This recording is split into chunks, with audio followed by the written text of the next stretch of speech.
Welcome student. आज हम लोग देखेंगे क्लास 9 का यूक्लिड ज्योमेट्री। तो हम लोग इस स्टार्ट करने से पहले हम जानेंगे कि ये यूक्लिड के बारे में और ज्योमेट्री के बारे में ये दोनों क्या हैं। यहाँ पर हम बात कर रहे हैं कि यूक्लिड जो है वो एक ग्रीक मैथमेटिशियन थे। और जहाँ पे बात आती है कि ज्योमेट्री क्या होता है, तो ज्योमेट्री का मतलब होता है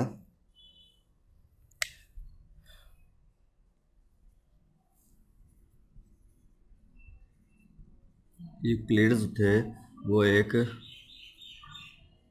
ग्रीक मैथमेटिशियन थे।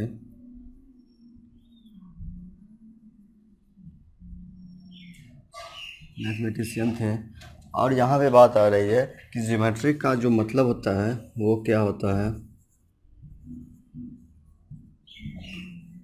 ज्योमेट्री, इसमें दो वर्ड है, जियो और मैट्री।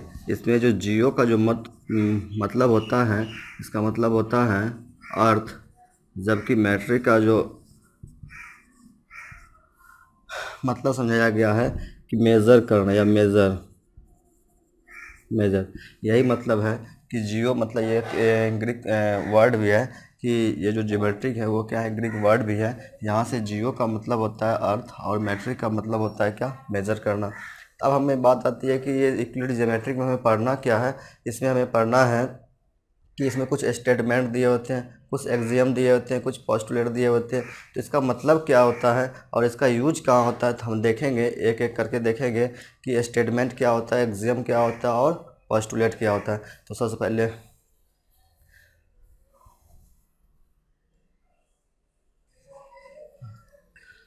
पहले हम लोग देखते हैं कि एक्सियम क्या होता है। एक्सियम का जो डिफिनेशन है यहाँ पे कि the basic fact which are taken for granted without proof are called axiom. Axiom कहता है कि ये एक्सियम जो है वो इसको प्रूव करने के लिए, ये क्या है, ये प्रूव है ऑलरेडी।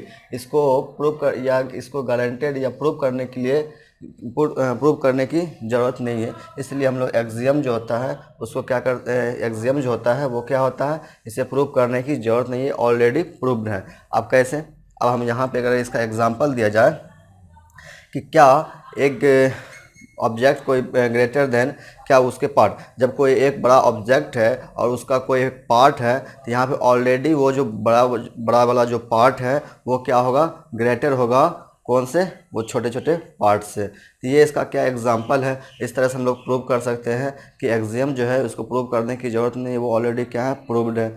अब इसके बाद आता है कि स्टेटमेंट क्या होता है। तो स्टेटमेंट होता है कि a statement which can be जज टू बी ट्रू और false is called a statement. Statement वो होता है जिसे हम क्या करते हैं, जज कर सकते हैं कि वो जो स्टेटमेंट है क्या वो फॉल्स है या ट्रू है। यही मेरा स्टेटमेंट कहा जा रहा है। अब यहाँ पे हम बात करते हैं कि इसका अगर एग्जांपल लिया जाए तो क्या ट्राइंगल के तीनों एंगल का सम 180 डिग्री होता है। तो क्या ये तो हम जज कर सकते हैं इससे कि हाँ ये तो सही है कि ट्राइंगल के तीनों एंगल का जो सम होता है वो क्या होता है, 180 डिग्री के इक्वल होता है। अब यहाँ पे एक स्टेटमेंट का एग्जांपल लेते हैं कि क्या x plus 10 is greater then 15। क्या x प्लस 10 जो है वो ग्रेटर देन है 15 का, क्या ये मेरा एक स्टेटमेंट है क्या। तो हमने यहाँ पे पढ़ा था कि स्टेटमेंट वही होगा जिसको हम क्या कर सकते हैं, जज कर सकते हैं वो ट्रू है या फॉल्स है। यहाँ से हम कैसे प्रूव कर सकते हैं कि ये ट्रू है या फॉल्स है। यहाँ लिखा हुआ है कि x plus 10 is greater than 15। यहाँ पे x का वैल्यू क्या पता नहीं, तो इसलिए ये जो मेरा एक हो गया, क्या इसको हम लोग बोलेंगे सेंटेंस। अगर यहीं पे बोला जाता कि x का जो वैल्यू होगा ना वो ग्रेटर देन होगा 6 से, 7 से, 8 से, तब यहाँ पे मेरा एक स्टेटमेंट बनता कि हाँ ये प्रूव है। अगर यहाँ पे x का वैल्यू 6 रखते तो क्या होता है, x प्लस 6 ग्रेटर देन 15। यहाँ से क्या होता है, 16 इज ग्रेटर देन 15। यहाँ से ये समझ में आ रहा है कि ये क्या है, 16 15 से बड़ा है। यहाँ पर हम ये इस लाइन को हम बोल सकते हैं कि ये स्टेटमेंट है। लेकिन जब ये इस टाइप का अगर क्वेश्चन आवे और इसमें दिया हुआ ना हो कि मतलब यहाँ से हम प्रूव नहीं कर सकते या इसको हम बता नहीं सकते हैं कि इस दोनों में कौन ग्रेटर है और कौन स्मॉल है, तो इसको हम लोग क्या बोलेंगे, सेंटेंस बोलेंगे, ना कि इसको स्टेटमेंट बोलेंगे।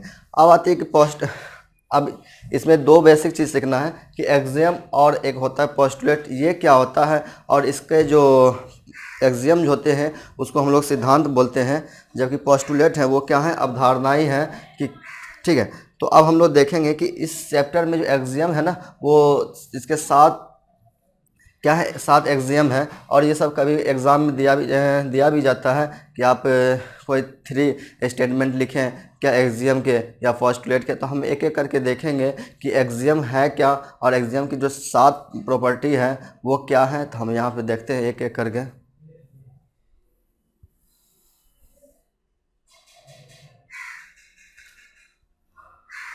एग्जाम के बारे में और पोस्टुलेट के बारे में जाने तो एक्सियम जो हैं वो हर पार्ट में, मतलब ये जो मैथ का जो भी पार्ट है उसमें क्या होता है ये एप्लीकेबल है। लेकिन यहाँ पे अगर हम पोस्टुलेट की बात किया जाए ये सिर्फ ओनली ऑन ज्योमेट्रिक पे ही क्या है, एप्लीकेबल है। इसलिए अगर यहाँ पे कोई बात अगर पूछे कि क्या पोस्टुलेट वो हर पार्ट में, मतलब मैथ के हर पार्ट में, हर पार्ट का कहने का मतलब यहाँ पे सेंस ये है कि ये एक्सियम जो हैं वो क्या है, अलजेब्रा के ऊपर भी, ट्रिकोनोमेट्री के ऊपर भी, और सारे जितने भी पार्ट है सारे के ऊपर क्या है ये रूल अप्लाई होते हैं। जबकि पोस्टुलेट जो होते हैं वे ओनली सिर्फ क्या होते हैं, ज्योमेट्रिक पे ही अप्लाई होते हैं। ये बात ध्यान रखेंगे। अब हम लोग देखेंगे कि 7 एक्सियम जो है वो क्या है और क्या कहना चाह रहा है, यहाँ पर हम देखते हैं।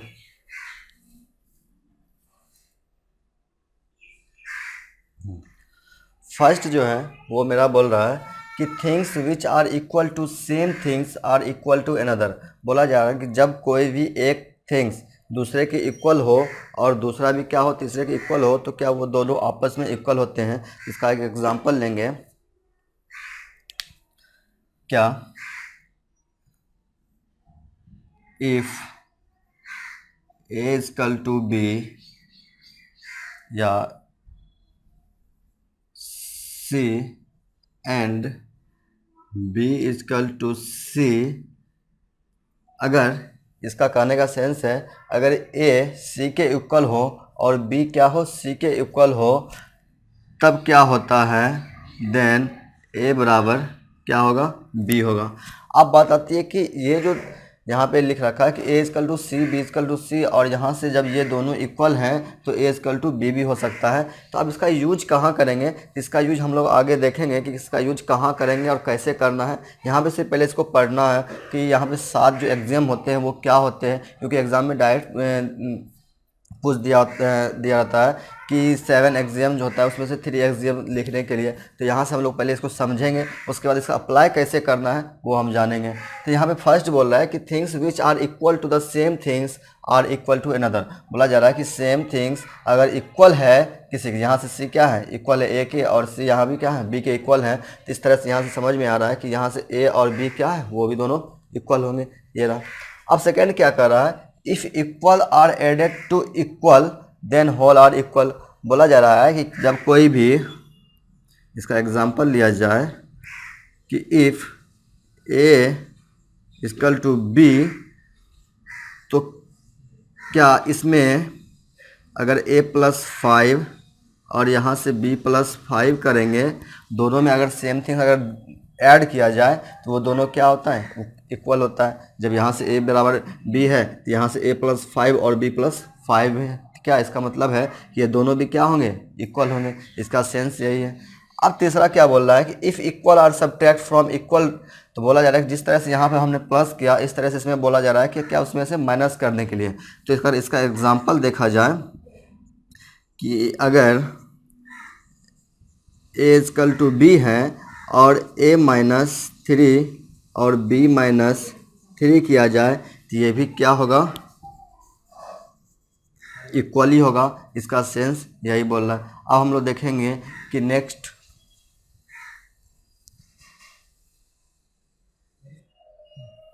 फोर्थ नंबर है कि things which coincide with one another are equal to one another. बोला जा रहा है कि ये, इसका एग्जांपल अगर हम लें, एग्जांपल से समझे, तो बोला जा रहा है कि कोई भी एक लाइन है,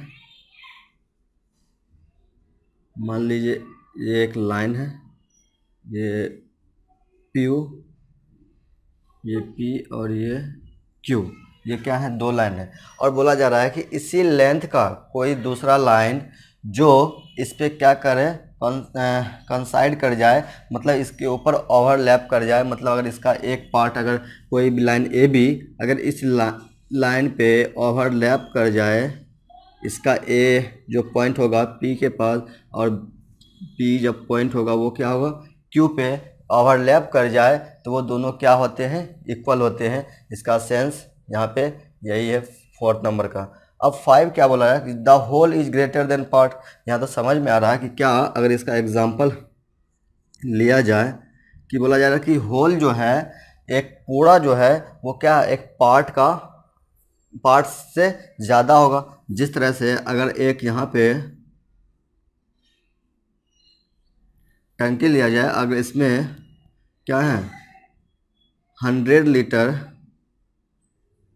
वाटर है, और इसको पार्ट कर दिया जाए किसी दूसरे कंटेनर में, और इसमें क्या करना है 10 लीटर अलग करना है। यहाँ से सेंस बनता है कि ये जो 100 लीटर है वो क्या है, ग्रेटर है किससे, इस 10 लीटर से। यहाँ पे ये समझना। और क्या है 6 में कि थिंग्स विच आर डबल, बोला जा रहा है कि कोई भी थिंग्स हैं जो क्या हैं, डबल हैं, डबल है, of the same things are equal to one another. बोला जा रहा है कि इसका एग्जांपल से अगर हम समझे तो बोला जा रहा है कि अगर बी डबल है 2a का and C equal to 2a, मतलब सेम थिंग्स क्या है, डबल है, तो यहाँ से हमारा सेंस बनेगा कि बी जो क्या है सी के बराबर है। ये सेंस यहाँ से लग रहा है कि things which are double of the same things, ये डबल, जिस तरह से बी यहाँ क्या है 2a है और सी क्या यहाँ पे 2a डबल है, तो यहाँ से अगर बताया जा रहा है कि ये जो बी और सी होगा वो भी क्या होगा, इक्वल होगा। अब 7 नंबर है कि थिंग्स विच आर हाफ, बोला जा रहा है कि कोई थिंग्स है जो क्या हाफ है। जिस तरह से यहाँ पे डबल लिया गया था, यहाँ पे हम क्या करेंगे, अगर इसका एग्जाम्पल लिया जाएगा तो इफ़ ए बराबर क्या होगा c/2 एंड बी बराबर c/2, देन ए बराबर क्या हो जाएगा मेरा, यहाँ बी हो जाएगा।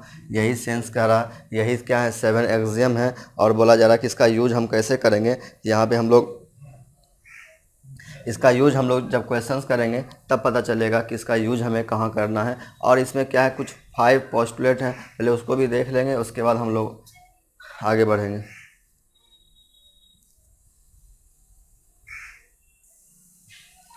पोस्टुलेट क्या है, तो इसके जो 5 पोस्टुलेट हैं वो हम पहले देखेंगे, उसके बाद समझेंगे क्या है। बोला जा रहा है कि एक स्ट्रेट लाइन में भी draw from any one point two any other point. बोला जा रहा है कि एक स्ट्रेट लाइन हम ड्रॉ कर सकते हैं एक पॉइंट से दूसरे पॉइंट की तरफ।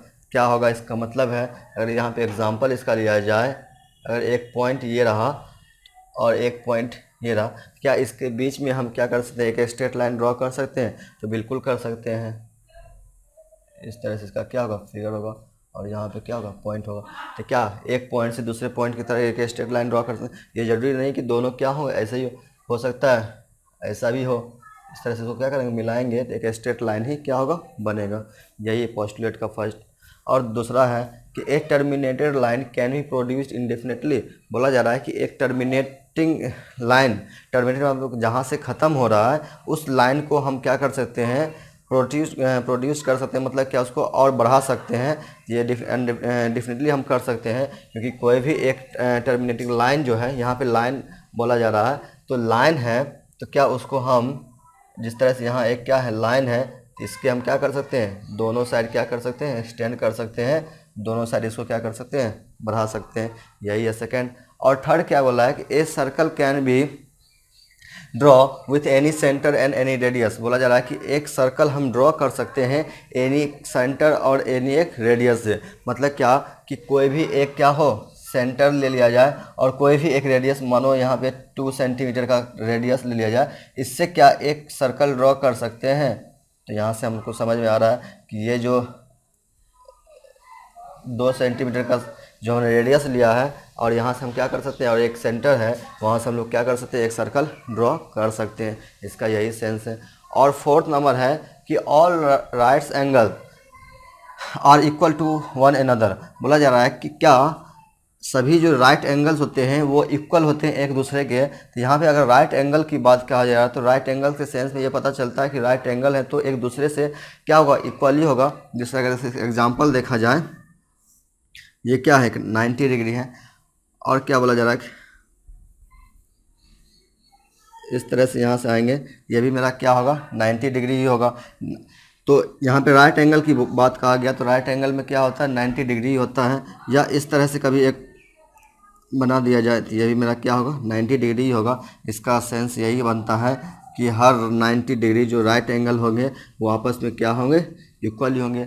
और इसका फिफ्थ नंबर है ना, वो ज़्यादा इंपॉर्टेंस है, पहले लिखते हैं उसका समझते हैं क्या। फिफ्थ नंबर है, if a straight line falling on two straight line makes the interior angles on the same side of it taken together less than two right angles, then two straight line if produced indefinitely meet on that side on which the sum of angles is less than two right angles। बोला जा रहा है कि जब किसी भी दो straight line को एक तीसरा कोई लाइन फॉलिंग करता हो तो उसके एक साइड में जो एंगल बनते हैं, इंटीरियर एंगल जो बनते हैं, वो अगर 290 डिग्री मतलब 290 डिग्री या टू राइट एंगल से कम हो तो उस लाइन को प्रोड्यूस करने के बाद या उस लाइन को और बढ़ाने के बाद वो क्या करता है, एक दूसरे को क्या करता है, मतलब मिलता है, एक दोनों आपस में क्या करते हैं, मिल जाते हैं। तो यहाँ से हम पहले इसका अगर एग्जांपल हम लें, फिगर से समझें तो क्या बोला जा रहा है, बोला जा रहा है कि एक स्ट्रेट लाइन है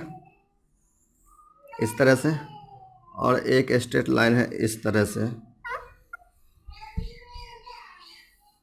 से, और एक थर्ड जो स्ट्रेट लाइन है, इस दोनों लाइन को क्या कर फॉलिंग कर रहा है। और बोला जा रहा है कि इसके जो अंदर ये जो इंटीरियर एंगल बन रहा है, इंटीरियर एंगल तो यही हुआ, ये दोनों, बोला जा रहा है कि इस दोनों का सम अगर 180 डिग्री, टू राइट्स एंगल बोल रहा है, इसका मतलब है कि 180 डिग्री से क्या हो, कम हो।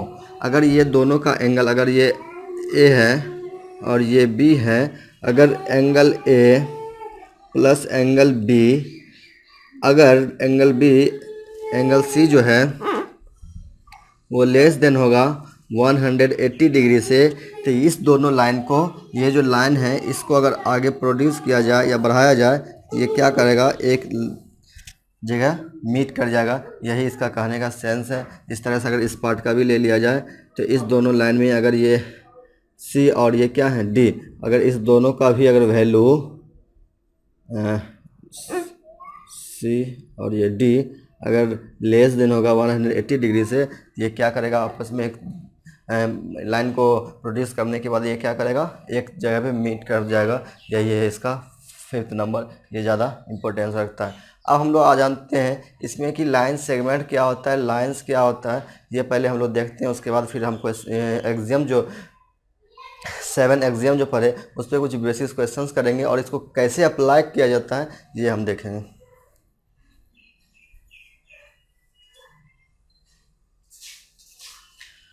तो समझते हैं कि इसमें पॉइंट क्या होता है। पॉइंट मेरा क्या होता है कि एक एग्जैक्ट लोकेशन होता है।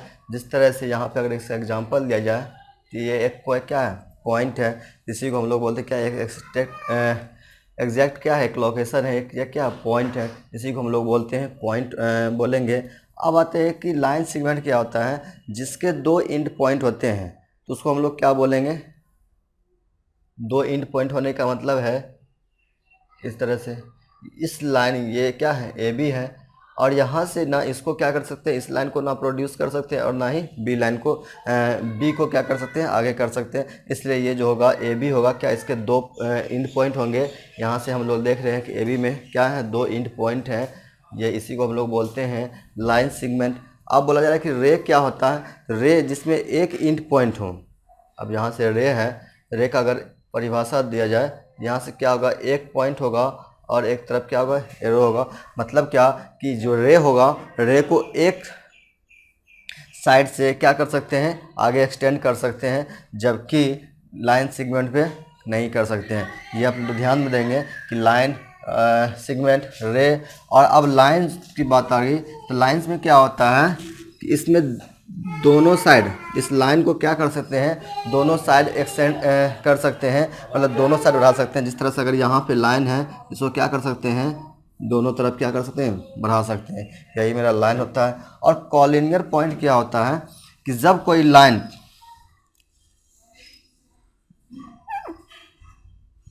जब कोई पॉइंट 3 पॉइंट एक ही लाइन पे क्या करे, जब कोई पॉइंट 3 पॉइंट एक ही लाइन पे लाई करे उसको हम लोग बोलते हैं क्या, कॉलिनियर पॉइंट। यहाँ से हम लोग समझ में आ रहे हैं कि कॉलिनियर पॉइंट जो है क्या, एक लाइन होगा और उस लाइन पे क्या होगा, 3 पॉइंट होंगे। मतलब एक ही लाइन पे 3 पॉइंट हो उसको हम लोग क्या बोलेंगे, कॉलिनियर पॉइंट बोलेंगे। अब है कि इंटरसेक्टिंग लाइन क्या होता है। इंटरसेक्टिंग लाइन होता है कि जब दो लाइन आपस में एक दूसरे को कट करे, जब दो लाइन आपस में एक दूसरे को कट करे उसको हम लोग क्या बोलते हैं, इंटरसेक्टिंग लाइन। ये क्या कर रहा है, इस एक पी पॉइंट पे कट कर रहा है, इसी को हम लोग बोलेंगे इंटरसेक्टिंग लाइन। अब 7th में है कॉन्ग्रुएंट लाइन क्या होता है। इसमें बात आती है कॉन्ग्रुएंट लाइन की, तो इसमें क्या होता है कि दो या दो से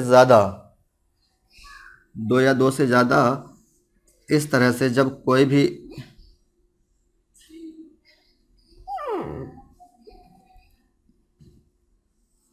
जब दो या दो से ज़्यादा कोई भी लाइन एक पॉइंट पे क्या करे, मीट करता हो, एक पॉइंट से मीट करके निकलता हो या एक पॉइंट पे मिलता हो, उसको हम लोग क्या बोलते हैं, कॉन्ग्रुएंट लाइन बोलते हैं। यहाँ पे इसका क्या है, एक एग्जांपल है।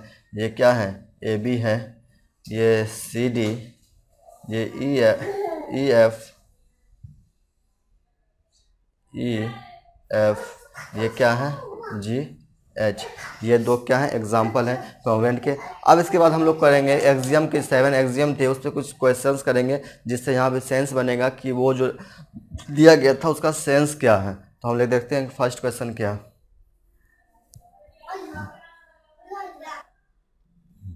ये क्वेश्चन है, बोला जा रहा है कि if a point C lie between 2 points. बोला जा रहा है कि एक सी पॉइंट है, कोई क्या कर रहा है, ये लाई कर रहा है बिटवीन 2 पॉइंट्स, 2 पॉइंट्स के बीच में लाई कर रहा है। तो कैसे कर रहा है कि such that A C equal to क्या होगा, बी सी। मतलब ए सी जो है वो बी सी के बराबर। इस तरह से ये सी लाई कर रहा है कि ए सी और बी सी क्या है, आपस में इक्वल है। तो प्रूव करने के लिए बोला जा रहा है कि क्या ए सी जो होगा वो हाफ होगा ए बी का। तो इसको कैसे हम प्रूव करेंगे, तो बोला जा रहा है कि फिगर के द्वारा। तो सबसे पहले हम क्या करेंगे, फिगर ड्रॉ करेंगे। तो यहाँ से क्या होगा, एक ए होगा और एक बी होगा। और यहाँ से जब ए, हाँ, जब यहाँ से सी बोला तो सी अगर यहाँ से एक पॉइंट दे दिया जाए, ये सी होगा। तो यहाँ से बोला जा रहा है कि ए सी बराबर क्या है, बी सी। इसका मतलब ये सी क्या होगा, इस मिड पॉइंट पे होगा, इस ए बी लाइन के। तो यहाँ से हम लोग को प्रूव करना है। तो हम कैसे प्रूव करेंगे, एक्सियम का जो फर्स्ट रूल था वो क्या था कि यहाँ से दिया हुआ है गिवन ए सी क्या है, बी सी के इक्वल है। तो अब इसको प्रूव करना है कि ए सी जो होगा वो क्या होगा, हाफ ए बी होगा। तो यहाँ पे क्या करना होगा कि ये जो ए सी है ना, इसमें क्या होगा कि ए सी में जो नंबर अगर इसमें जो भी यूनिट अगर इसमें जोड़ा जाए और इस साथ में बी सी में भी जोड़ा जाए तो क्या ये दोनों भी इक्वल होगा। जो एक्सियम में हम लोग पढ़ चुके हैं कि अगर इस ए सी को ए सी किया जाए, ए सी से जोड़ा जाए और बी सी को भी ए सी से जोड़ा जाए तो ये दोनों क्या होगा, इक्वल ही होगा। तो यहाँ से अगर हम लिख दिया जाए कि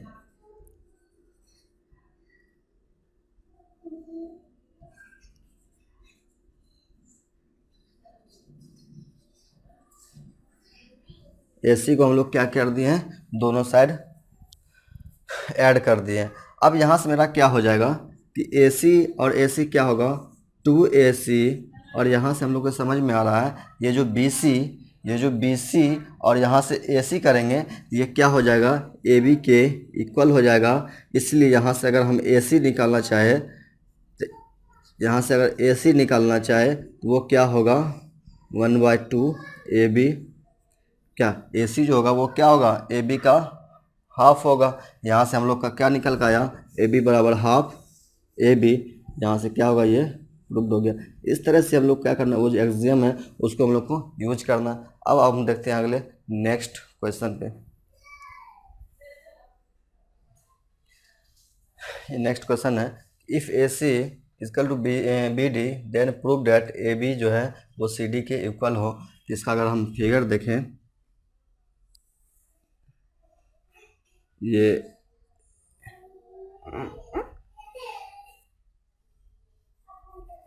ए, ये बी, ये सी और ये क्या होगा, डी होगा, जिसमें बोला जा रहा है कि ए सी है वो बी डी के बराबर हो।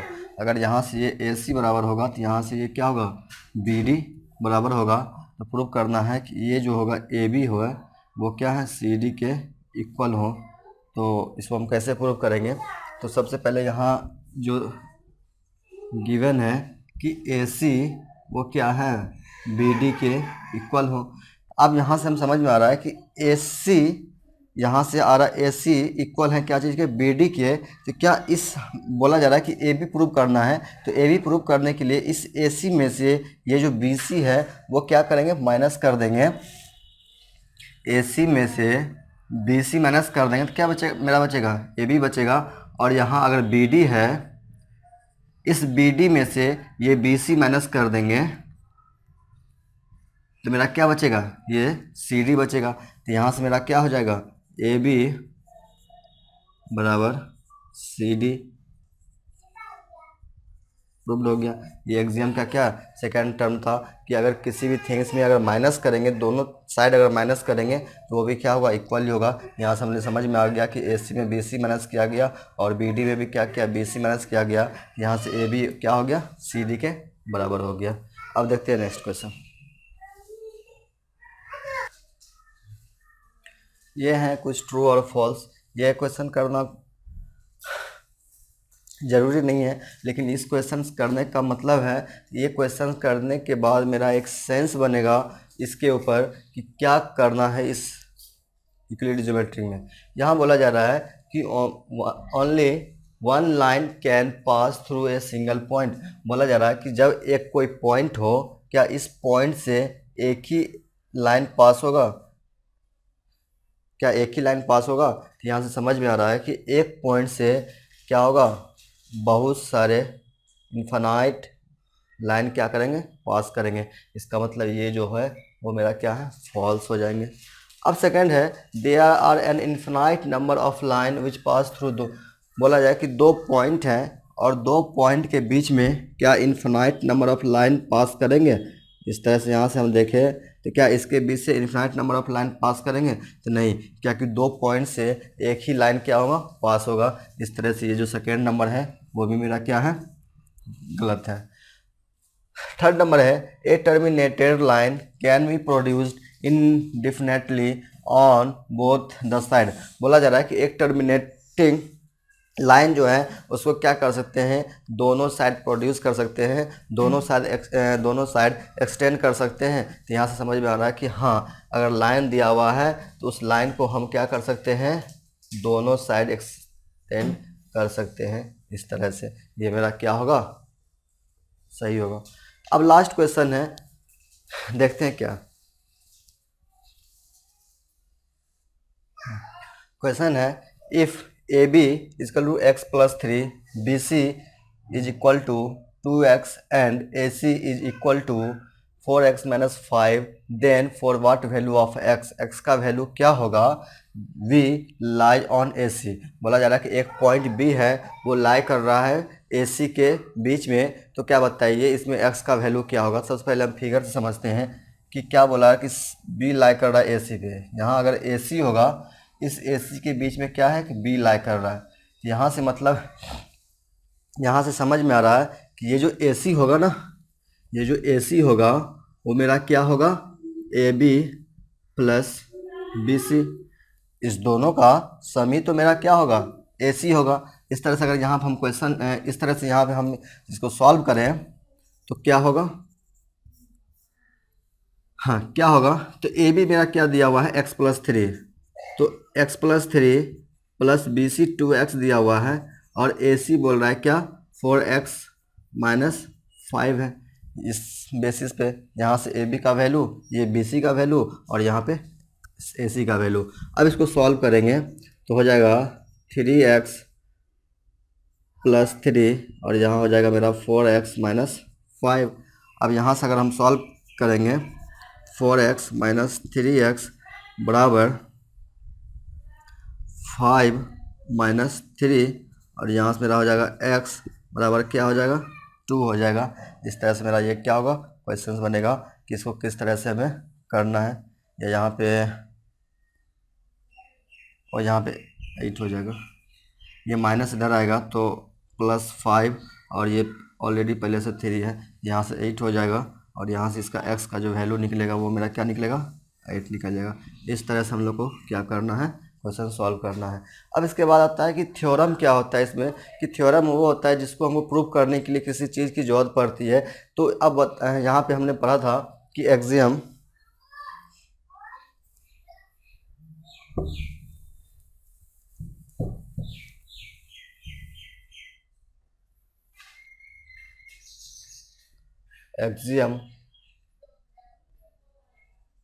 पोस्टुलेट, ये दोनों क्या है और एक है थ्योरम है। तो बोला जा रहा है कि एक्सियम और पोस्टुलेट, ये जो थ्योरम होता है इसको क्या करना है, प्रूव करने के लिए किसी की हेल्प चाहिए। तो ये जो क्या थ्योरम को हेल्प करने के लिए ये क्या होता है, ये एक्सियम और एक्सियम क्या ही जरूरत पड़ता है। इसलिए यहाँ पे थ्योरम जो होगा उसको अगर डिफिनेशन दिया जाए, ये क्या है, इसको हम अगर डिफिनेशन से लिखें कि थ्योरम जो है वो क्या है, इससे प्रूव करने के लिए किसी और की हेल्प चाहिए, या किसी और की बिना किसी हेल्प के ये थ्योरम जो है वो प्रूव नहीं हो सकता है। यही इसका थ्योरम का मतलब होता है। तो इसमें और भी क्वेश्चंस होंगे, आप लोग अपने घर पे करेंगे। जिस टाइप का क्वेश्चन आप लोग को बताया गया है उसी टाइप के और भी क्वेश्चंस होंगे, अपने घर पे बनाएंगे।